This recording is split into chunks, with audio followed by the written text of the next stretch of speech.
आप सभी को प्रणाम। परम पूज्य गुरुदेव पंडित श्री राम शर्माचार्य जी के विचार प्रसार में आप सभी का स्वागत है। परम पूज्य गुरुदेव की आत्मकथा हमारी वसीयत और विरासत का अध्याय 14, उपासना का सही स्वरूप।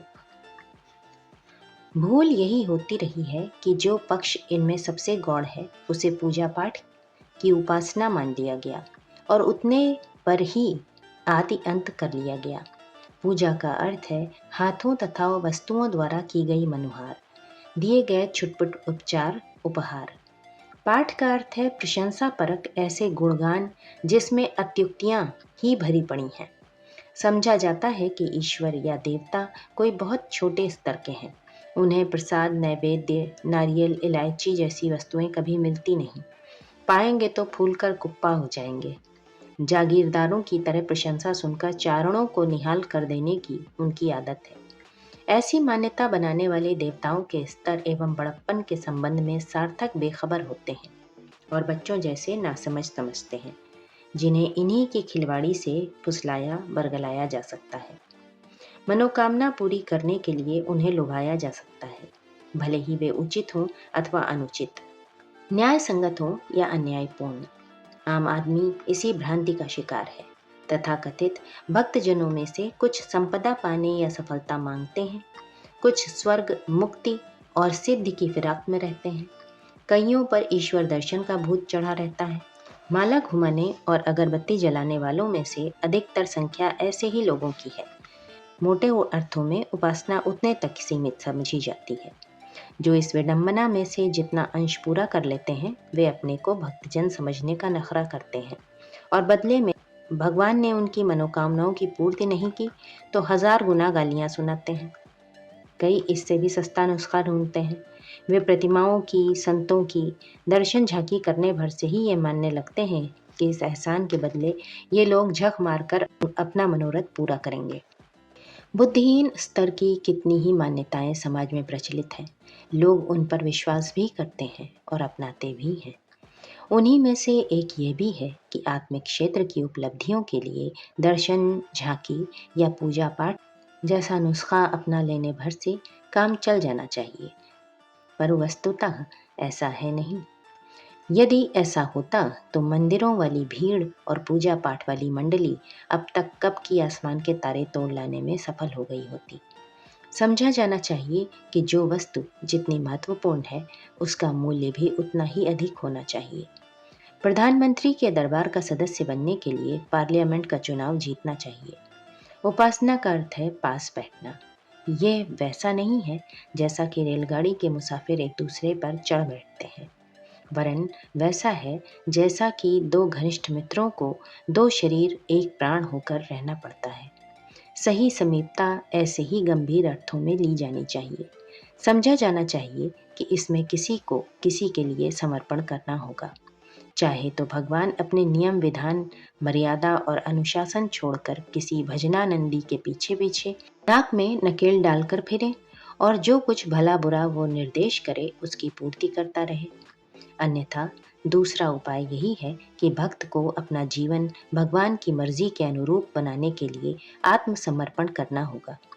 हमें हमारे मार्गदर्शक ने जीवनचर्या को आत्मोत्कर्ष के त्रिविध कार्यक्रमों में नियोजित करने के लिए सर्वप्रथम उपासना का तत्वदर्शन और स्वरूप समझाया।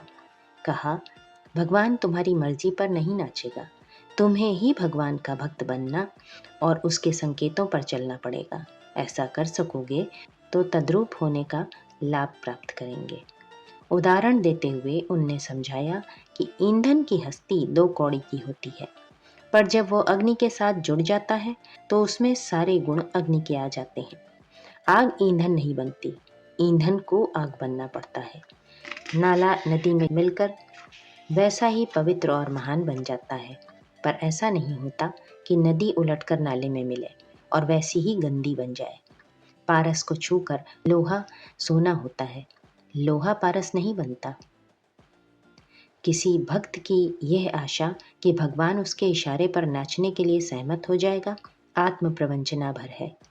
भक्त को ही भगवान के संकेतों पर कठपुतली की तरह नाचना पड़ता है। भक्त की इच्छाएं भगवान पूरी नहीं करते, वरन भगवान की इच्छा पूरी करने के लिए भक्त को आत्मसमर्पण करना पड़ता है। बूंद को समुद्र में घुलना पड़ता है, समुद्र बूंद नहीं बनता। यही है उपासना का एकमात्र तत्वदर्शन।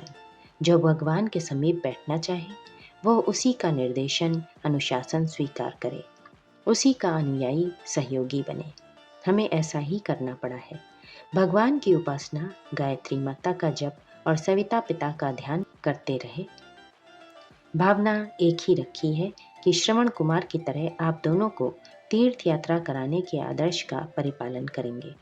आपसे कुछ मांगेंगे नहीं, आपके सच्चे पुत्र कहला सकें ऐसा व्यक्तित्व ढालेंगे।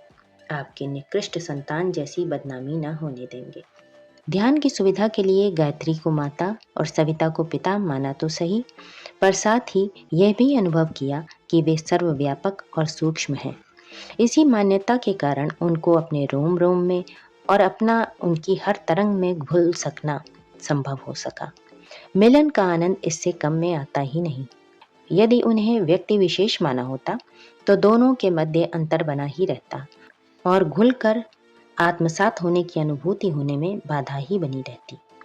अभ्यास के लिए आरंभिक चरणों में अपने को बेल और भगवान को वृक्ष मानकर उनके साथ लिपटते हुए उतनी ही ऊंचाई तक जा पहुंचने की मान्यता ठीक है।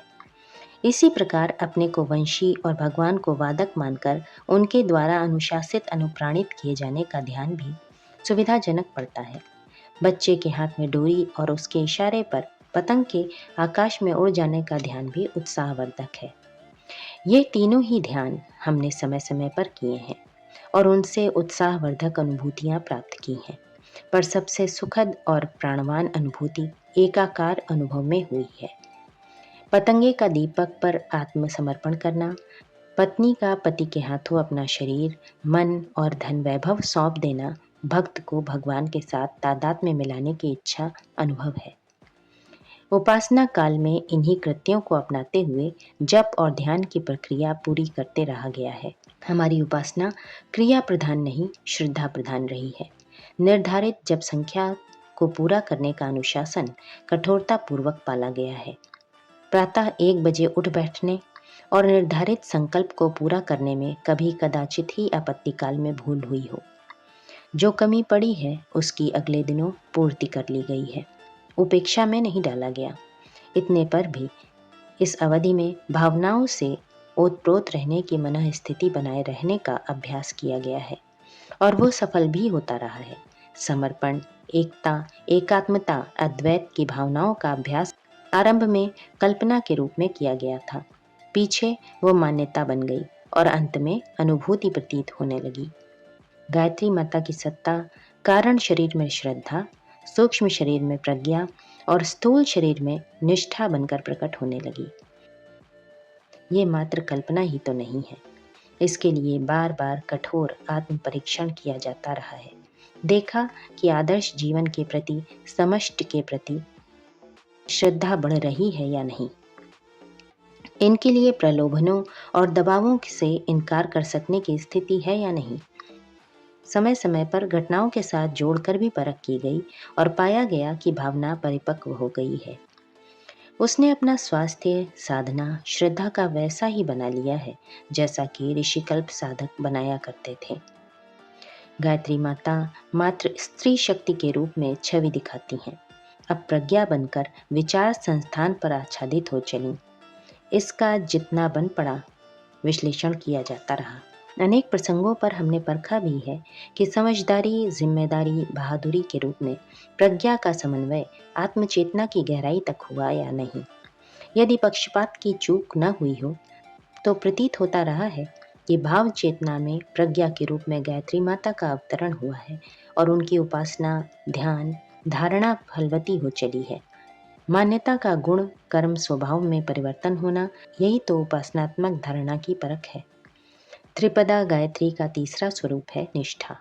निष्ठा अर्थात संकल्प, धैर्य, साहस, पराक्रम, तप, कष्ट सहना। जिस प्रकार आवे से निकले बर्तन को उंगली से ठोक ठोक कर देखा जाता है कि ये फूटा तो नहीं है, उसी प्रकार प्रलोभन और भय के प्रसंगों पर दृढ़ता डगमगाई तो नहीं। यह क्रिया और भावना की दृष्टि से जांच पड़ताल की जाती रही। पाया कि प्रगति रुकी नहीं है, हर कदम क्रमशः आगे ही बढ़ता रहा है। सविता का तेजस ब्रह्म वर्चस कहलाता है। उसी को ओजस, तेजस, मनस वर्चस कहते हैं। पवित्रता, प्रखरता और प्रतिभा के रूप में इसका प्रत्यक्ष परिचय मिलता है। सविता के आलोक के स्थूल, सूक्ष्म और कारण शरीर में प्रवेश की विधि पहले ही ऐसा अनुभव कराती रही कि शरीर में बल, मस्तिष्क में ज्ञान और हृदय में भाव साहस भर रही है। पीछे अनुभव होने लगा कि अपनी समूची सत्ता ही अग्निपिंड के, ज्योतिपिंड के समान बन गई है। नस नस में, कण कण में अमृत संव्याप्त हो रहा है। सोमरस पान जैसी तृप्ति, तुष्टि और शांति का आनंद मिल रहा है। संक्षेप में यही है हमारी 4 घंटा नित्य की नियमित उपासना का क्रम। यह समय ऐसी अच्छी तरह कटता रहा है मानो आधे घंटे में ही समाप्त हो गया। कभी न ऊब आई, न थकावट और न जम्हाई। हर घड़ी नसों में आनंद का संचार होता रहा और ब्रह्म सानिध्य का अनुभव होता रहा। यह सहज, सरल और स्वाभाविक प्रक्रिया चलती रही। न कभी गणना करनी पड़ी, न कभी गर्व हुआ, न परिणाम की अपेक्षा मन में उठी। जिस प्रकार दिनचर्या के अन्य कार्य सहज सरल हो जाते हैं, उसी प्रकार भगवान के पास बैठना भी एक ऐसा कार्य है जिसे किए बिना अब हमारे लिए एक दिन बिताना तक संभव नहीं है। नियत घंटे तो उपासना के ऐसे हैं जैसे नशा पीने, ताड़ी खाने में जाने का। जो पिया है उसकी खुमारी तो 24 घंटे बनी ही रहती है। अपने को भगवान में और भगवान को अपने में अनुभव करते हुए क्षण गुजरते रहते हैं। इस मन स्थिति में उतार चढ़ाव की परिस्थितियां भी सरल स्वाभाविक लगती हैं। न हर्ष होता है, न शोक। चारों ओर आनंद का समुद्र जैसा लहलहाता दिखता है। जिधर भी देखते हैं भगवान दिखता है। बॉडीगार्ड की तरह, पायलट की तरह उसकी उपस्थिति हर घड़ी परिलक्षित होती रहती है। समुद्र तो बूंद नहीं बन सकता, पर बूंद के समुद्र बन जाने की अनुभूति में अब कोई संदेह नहीं रह गया है। उसकी उपस्थिति में न निश्चिंतता की कमी है, न निर्भयता की।